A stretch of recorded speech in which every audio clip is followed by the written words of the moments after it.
Day of reckoning, the end of 10 days of terror, and police believe a killer once on the loose is now dead. These images tell the story. The charred foundation, all that's left of a cabin in the woods set ablaze. And police believe that Christopher Dorner was inside.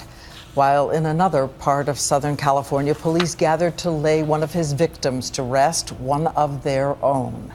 His widow, in a moving embrace by his casket covered with a flag. We begin tonight's coverage with ABC's Cecilia Vega now. Cecilia. Diane, good evening. I am standing at the one-time police command post, the heart of that manhunt for Christopher Dorner. And just take a look at this right over my shoulder, those houses right there. We now know that's where Dorner was holed up just as of yesterday. Neighbors telling us he very well may have been hiding in plain sight. From a barrage of gunfire to a rush of flames to that shell of a house, now nothing left but rubble. Shut down the freeway, possibly for the subject we've been looking for. Christopher Dorner's run from the law began to unravel here at this cabin near a ski resort. Police say Dorner broke in, and yesterday when two unsuspecting women came by to clean, he allegedly tied them up, took their car, and then sped off. One of the women broke free and managed to call the police. Dorner was once again on the run. Chased by police, he abandoned the stolen car. Then up the road, police say Dorner carjacked Rick Heltebrake. Dorner jumped out of the snow at me, gun drawn, big long rifle. So I just stopped and put my truck in park and put my hands up. He pointed his gun at me and said, "I don't want to hurt you. Just get out and start walking up the road and take your dog." Dorner raced off again. This time, a Fish and Game warden spotted him, and that officer engaged in a life-or-death shootout. Dorner realized he had been recognized, rolled down his window, held his pistol out the window, and shot at the two wardens in the follow vehicle. Miraculously, never hit either of the two wardens who were inside.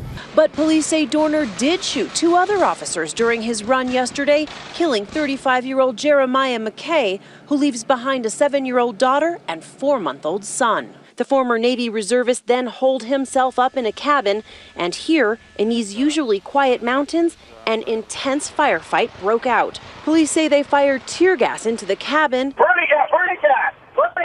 Then came the flames. We have fire in the front. He might come out the back. One shot fired from inside the residence.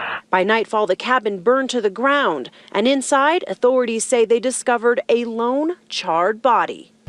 Authorities now turn their attention to forensic tests to positively identify that body. 12 Los Angeles Police Department families remain under police protective watch, fearful of Dorner's threat to go after them, Diane, and I'm sure that fear will remain until that positive identity on that body comes back. All right, Cecilia, thank you. And I want to bring in ABC Chief Justice correspondent right now, Pierre Thomas, who's been working the phones to learn more about the power of Dorner's weapons. What have you learned, Pierre?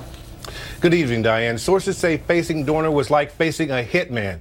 One source told me police believe Dorner recently bought oxygen tanks used in scuba diving in order to breathe in the event of a tear gas attack.